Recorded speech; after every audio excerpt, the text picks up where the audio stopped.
بسم الله الرحمن الرحيم. الحمد لله رب العالمين، صلى الله وسلم وبارك على نبينا محمد وعلى آله وصحبه أجمعين. ما بعد، طهارة وحنو فهمي قبيسك لقى قبيسانيو أما الجنابو أما لقى قبيسانيو عادة ليك عادة لقى قبيسانيو siyaabaha loo qabaysto saddex nooc ama saddex qaab waa sax, hal qaabna waa khalad. qaabka koobaad waxa weeye ruuxu markuu qabayska isu diyaariyo inuu xubinka taranka dhaqo ama istijaysto,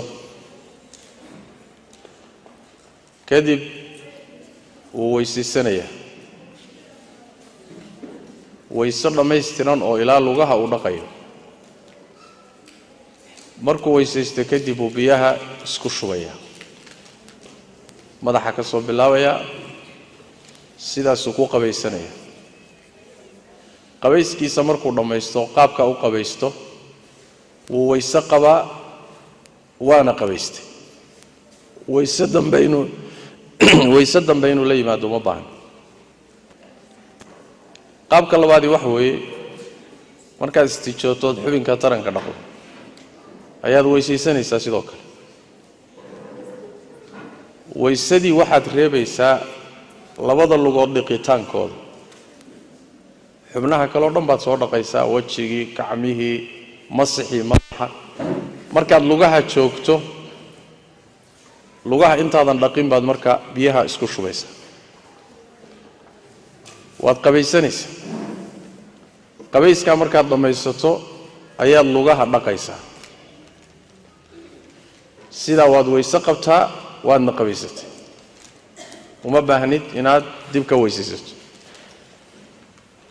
qaabka saddexaad waxa weeye markaad isjootood xubinka taranka dhaqdo kadib adoo weysaysaninba inaad biyaha isku shubto, aad isla niyooto weysadii iyo qabayskiiba intaad qalbiga wada gelisood niyooto inaadun biyaha isku furto, sidaa aad ku qabaysato. qabayskaa markaad dhammaysato weysana waad qabtaa, waadna qabaysatay. uma baahnid inaad weyse ka dambaysiiso. saddexdaas qaab waa sax, xadiista nabiga ay ku yimaadeen sallallahu alayhi wasallam. qaabka afareeya waxa weeyaan waa inaad qabaysato, markaad qabayska dhammaysato kadibna aad weysada ka dambaysiiso. taasi waa khalad, waana midda aan u malay inaad u badan tihiin oo dadka badankooda ay isticmaalaan. qabays horeeya iyo weyse ka dambaysa. xadiidka caaisha fi sunan waxaa ku sugan inay tidhi nebigu sallallahu alayhi wasallam qabayska kadib ma weysaysan jirin. waa xadiidu caaisha. ama inuu qabayskii iyo weysadii isla niyoodo, ama inuu weysadu horayso qabaysku ka dambeeyo, sidaasuu samayn jiray. laakiin qabays horeeya iyo weyse ka dambaysaay ma ahayn dhaqankii nebi maxamed sallallahu alayhi wasallam. wallahu a'lam.